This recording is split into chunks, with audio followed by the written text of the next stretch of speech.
Hello my future nurses, welcome back to my YouTube channel future nurse. আমি একজন second year GNM student. 2023 সালে আমি ANM GNM exam দিয়েছিলাম এবং আমার জেনারেল মেরিট র্যাঙ্ক ছিল 901 আর এসসি র্যাঙ্ক ছিল 278।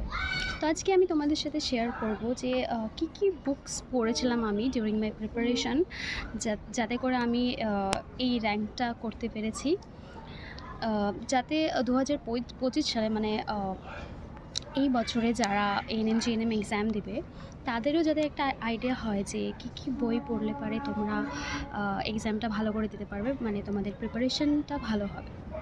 তো লেটস গেট স্টার্টেড।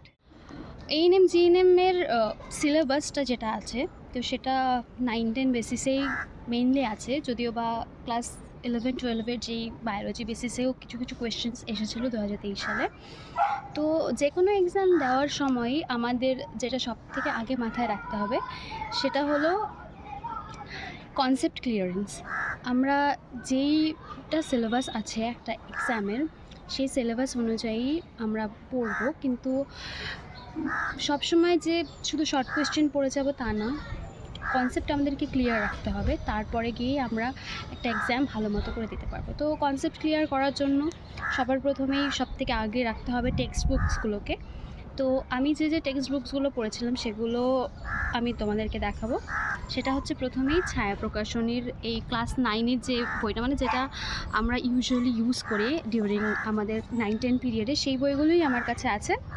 তো প্রথমেই দেখালাম ছায়া প্রকাশনী এই বইটা। তারপরে এই ক্লাস 9-এর যে ফিজিক্যাল সায়েন্সের বুকটা থাকে সেটা, ক্লাস 10-এর ফিজিক্যাল সায়েন্সের বুকটাও আমি পড়েছি। আর ক্লাস 10-এর যে আমাদের কী বলবো, সাতরা প্রকাশনী আমার কাছে জীবনবিজ্ঞান ছিল। তোমরা যে কোনো প্রকাশনীর বই ইউজ করতে পারো, যেটা 9-10 আমরা টেক্সট বুক ইউজ করি সেগুলো। আর এই বইটা আমি ইউজ করেছিলাম, যেটার মধ্যে প্রত্যেকটা চ্যাপ্টার ওয়াইজ, মানে সিলেবাসে যেগুলো আছে আর কি, প্রত্যেকটা চ্যাপ্টার ওয়াইজ এর মধ্যে কোয়েশ্চেন্স আছে। এটা আমি ফলো করেছিলাম। এই বুকটা খুবই ভালো, আমাকে খুবই হেল্প করেছিল এই বুকটা। আর সব শেষে যখন আমার মোটামুটি মানে সিলেবাসটা কমপ্লিট হয়ে গেছিলো, তখন আমি মক টেস্ট দিয়েছিলাম। মক টেস্ট দেওয়া অবশ্যই ইম্পর্টেন্ট, তাহলে মক টেস্ট দিলে পরে তুমি বুঝতে পারবে যে তোমার রেজাল্ট, মানে তোমার প্রিপারেশনটা কতটুকু ভালো আছে, তুমি কত মার্কস পাচ্ছ, সেই বেসিসে তুমি নিজেকে ইভ্যালুয়েট করতে পারবে। তো তার জন্য আমি যেটা ইউজ করেছিলাম সেটা হচ্ছে এক্সাম বাংলার এই বইটা। এটা খুব একটা দাম না, বইটা 200-300 টাকার মতো নিয়েছিল, কিন্তু এই বইটা ভালো হেল্প করেছিল আমাকে ডিউরিং মাই। আচ্ছা, আমি সব বইগুলো দেখিয়ে দিই একবার করে। এটা হচ্ছে ক্লাস 9-এর জীবনবিজ্ঞান বই, যেটা দেখতে পাচ্ছ কীভাবে পড়েছিলাম দাগানো দেখে। এটা ক্লাস 9-এর ভৌতবিজ্ঞান বই। ক্লাস 10-এর ভৌতবিজ্ঞান বইটাও আমি পড়েছি, যেটা ছায়া প্রকাশনী ছিল সেটাই। এটা হচ্ছে ক্লাস 10-এর জীবনবিজ্ঞান বই, দাগানো তো দেখতেই পারছো তোমরা। এটা হলো সেই তপতী প্রকাশনী যে বইটা, যেটা খুবই হেল্প করেছিল আমাকে। এটা আমি অনলাইন থেকে কিনেছিলাম, অ্যামাজন বা ফ্লিপকার্ট থেকে। এটাতে চ্যাপ্টার ওয়াইজ কোয়েশ্চেন আছে প্রত্যেকটা চ্যাপ্টারে, প্রত্যেকটা সাবজেক্টে। এটা সেই মক টেস্টের বইটা।